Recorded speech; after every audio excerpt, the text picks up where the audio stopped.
So today I'm going to tell you a story, and some of you may know the original version of this story, but this is a little different. So, story time.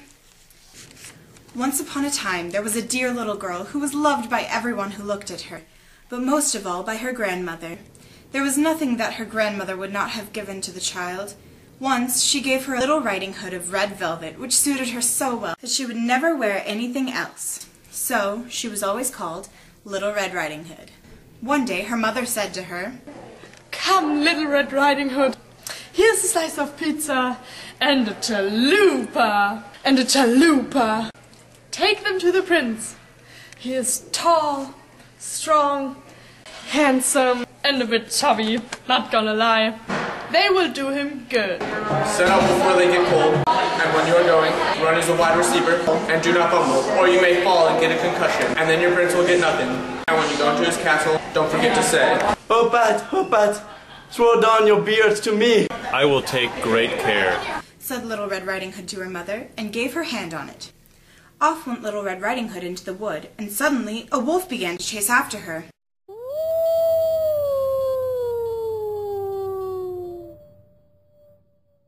As she was running, she saw a cottage and decided to take refuge from the wolf in it.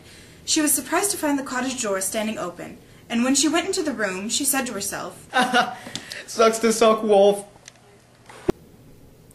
Although confident she had outsmarted the wolf, Little Red was oblivious to the fact that the wolf had found a back door to the cottage. With one bound, the wolf devoured Little Red. With the wolf's appetite appeased, he lay down in bed, fell asleep, and began to snore very loudly. As if fate had brought two worlds together, the prince passed the cottage where the wolf was sleeping. He heard a mighty snore and thought to himself, Holy shit, that's some serious snoring there, yo. I'ma see if something's wrong. As he walked into the room, he saw the wolf lying there. "Do I find you here, you old sinner?" Said he. "I have long sought for thou in thy gorgeous locks." The prince drew his sword from his sheath and began to slice the wolf open.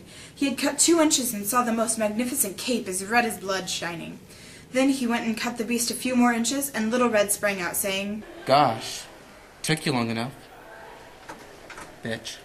When the mood lightened, both the prince and Little Red went into the starlight, where they were delighted in this romantic atmosphere. Little Red thought to herself, Holy crap, this prince is delightful. So Little Red asked the prince the long-awaited question that he had been wanting her to ask for many months. Pat, will you go to Subdeb with Mariah?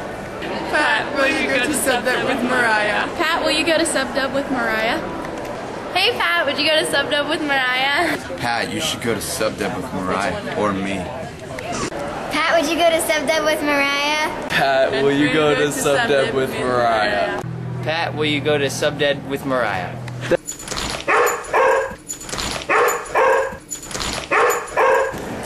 Pat, I really think you should go to Subdeb with Mariah. Do it. Just do it. Pat, will you go to Subdeb with me? The end.